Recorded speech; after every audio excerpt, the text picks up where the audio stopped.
UEFA champions league জিতে ফরাসিদের পূরণ হয়েছে দীর্ঘদিনের স্বপ্ন। মেসি এমবাপেদের নিয়েও যা হয়নি তা হয়েছে দেমবেলেদের হাত ধরে। প্যারিস সেন্ট জার্মেই প্রথমবার জিতে নিয়েছে চ্যাম্পিয়ন্স লিগ ট্রফি। স্বপ্ন পূরণের সঙ্গে আর্থিকভাবেও ব্যাপক লাভবান হয়েছে পিএসজি। তবে এই ট্রফি জিততে কঠিন লড়াইয়ের মুখোমুখি হতে হয়েছিল তাদের। এই প্রতিযোগিতায় দল বেড়ে গেল আসরে প্রথমবার অংশ নেয় ৩৬ ক্লাব।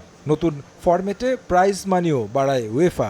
নতুন ফরম্যাটের চ্যাম্পিয়ন্স লিগের মোট প্রাইজ মানি ধরা হয়েছিল $2.47 বিলিয়ন, যা আগের চেয়ে $466 মিলিয়ন বেশি। ফলে চ্যাম্পিয়ন পিএসজি সব মিলিয়ে পেয়েছে $168 মিলিয়ন বা 2058 কোটি 30 লাখ টাকা।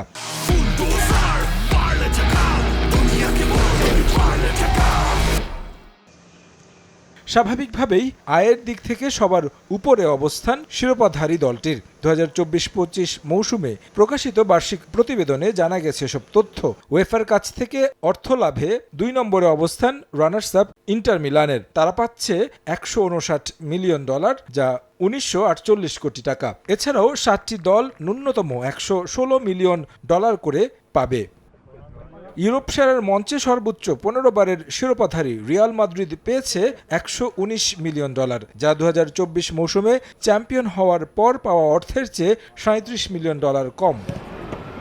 ইংলিশ ক্লাবগুলোর মধ্যে ম্যানচেস্টার সিটি সর্বনিম্ন অর্থ পেয়েছে ইউসিএল থেকে। সাবেক এই ইংলিশ চ্যাম্পিয়নদের আয় $88.5 মিলিয়ন।